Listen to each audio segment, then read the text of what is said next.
સમાચારમાં આગળ વાત કરીએ મહેસાણાની તો મહેસાણા ગ્રામ પંચાયત દ્વારા દબાણો દૂર કરવાની ઝુંબેશ અપનાવવામાં આવી છે ત્યારે બિનકાયદેસર દબાણો દૂર કરવામાં આવી રહ્યા છે।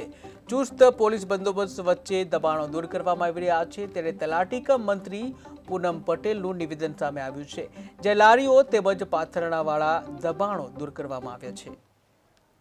આજરોજ તારીખ 18/3/2025ના રોજ સવારે 11 કલાકે ઝોણોદ સ્ટેશન વિસ્તારમાં જે કેબિન બજાર આવેલ છે જેઓ શ્રીએ અમે કેબિનની નોટિસ અગાઉ પણ આપેલ અને 24 કલાકની નોટિસ 2 દિવસ અગાઉ પણ આપેલ છે અને કેબિન બજારમાં સ્વૈચ્છિક વેપારીઓ દ્વારા મોટાભાગનું દબાણ સ્વૈચ્છિક રીતે દૂર કરેલ છે અને સાથ સહકાર આપેલ છે તથા જે ઓટલા અને કાચા અને પાકા દબાણો હતા એ આજરોજ ઝોણોદ ગ્રામ પંચાયત દ્વારા દૂર કરવામાં આવેલ છે।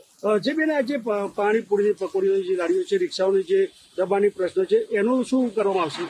એ લોકોને પણ આપણે નોટિસ દ્વારા હાલ તો એમનું દબાણ દૂર કરેલ છે અને એમને એ પણ કીધેલ છે કે જે કોઈ દુકાન કે ભાડે રાખી અને પોતાનો ધંધો વ્યવસાય કરે એમાં પંચાયતને કોઈ પ્રોબ્લેમ નથી।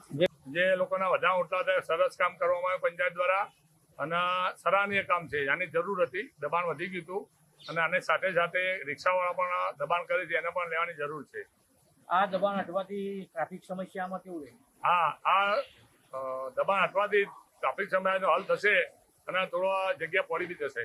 અમારા વિસ્તારની અંદર ઝોનલ સ્ટેશન વિસ્તારની અંદર બજારમાં જે દબાણ હતું એ હટાવવામાં આવ્યું છે। તો વેપારી મિત્રોએ પણ સાથ સહકાર આપ્યો છે અને ખૂબ સરસ કામગીરી ચાલુ રહી છે। એ બધા વેપારીઓનો પણ ખૂબ આભાર અને હવે ટ્રાફિકની સમસ્યા હતી એ બી દૂર કરવામાં આવશે અને વેપારીઓની રજૂઆત